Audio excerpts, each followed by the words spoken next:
Hello and welcome to the show. So I have received many Hondas for this tuner thing. I think like half the cars I've been given are a Honda of some sort.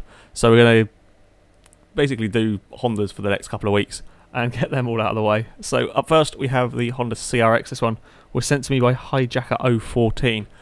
Now this has a 2-litre turbocharged engine from an Integra, which means it's relatively powerful, 261 horsepower. It has been rear-wheel drive converted as well, so it's all going to the back wheels, so we shouldn't have horrendous understeer. And it's also very light. It weighs only 2,200 pounds. Other upgrades, it's all sort of race handling parts, suspension, brakes, and all of that. Now, issues with the car. Firstly are the gear ratios. I'm not sure if the gearbox was changed or not. But the gear ratios are incredibly long. 70 miles an hour in first gear. It's a bit of a problem. And turbo lag as well means getting off the line is really slow. Not too much of a problem because this is a flying lap, but the gear ratios can be a bit of an issue further around as well. As we can see here, it is also very twitchy as it throws the stig off at whatever corner number that is. I don't know. It's also quite tail-happy car, as you see going through the quadruple apex right-hander. It can get a little bit leery. It's not too bad, but yeah, it is quite a scary car. And I think this is mostly to do with the fact that it doesn't weigh very much. It could probably do with a bit more downforce at the back as well. But yeah, it's very interesting car to drive, shall we say. On the straights though, it is very fast. Straight line speed, this is probably the quickest car we've had. I can't think anything's gone faster than it's down here. Makes it a little bit trickier judging the braking for this last corner. As we see, sticks on a little bit too wide. But yeah, it is a very fast car in a straight line. Now, here we go, on to the fastest lap that the car did. So we're kind of breaking into the first corner. Stig has got it right this time and gets turned in nicely. Are we going to have any oversteer? We're going to go a little bit sideways on the exit. The car loves to go sideways on that corner.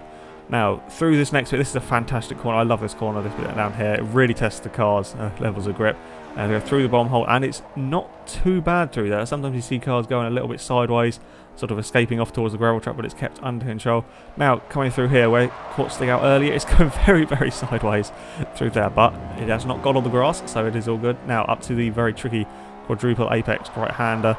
Is it going to slide out this time? No, it's looking relatively well controlled through here. And then up to the final sort of never-ending left-hander. It's going a little bit sideways on the way into that corner, but it's still under just about on the road. And then it is the blast to the finish line. The car can use all of its straight line speed through here, which it is a very fast car in a straight line. I'm not sure what's going on with that rear bumper, by the way. I'm not a fan of it, if I'm honest. And there we go, across the line.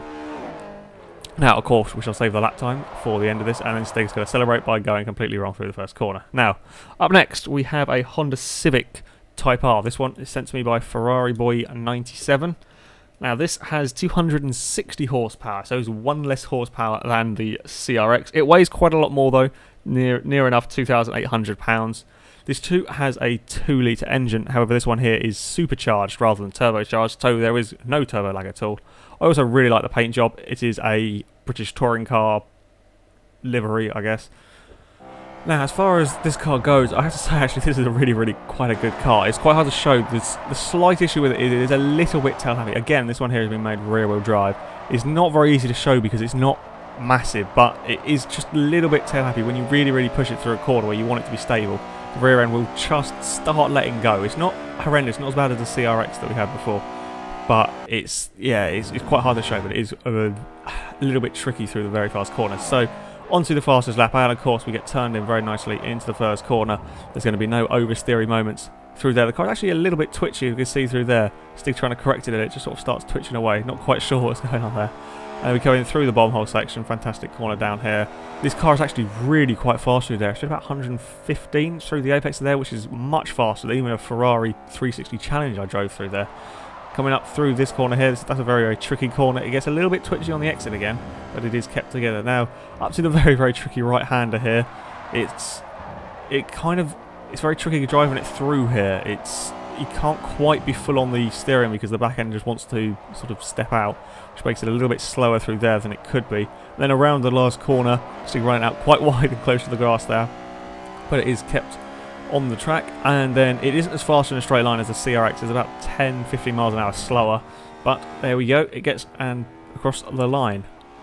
Now, for the all-important lap times, the Civic Type R did a 58.662, which puts it up into second, while the CRX did a 59.7. Now, with the Civic, I reckon if the rear downforce, or if the rear was better controlled, if it didn't just step out at you at the wrong times, I reckon that could be a serious challenge to the Scion. And the CRX is not a bad car to drive, it is just very, very leery, and I think that's probably more to do with the lack of weight than anything. It could do with a bit of a fix on the rear suspension probably, and maybe a bit of a tune on the gear ratios. But yeah, that is it for this episode, guys. So if you have cars, as ever, you can send them to us, either gift them to me if I'm on your friends list, or put them on the storefront and then send me a message, and then I will pass it on to the Stig to go and download the cars. But yeah, that's it, guys. So thank you very much for watching, and until next time, goodbye.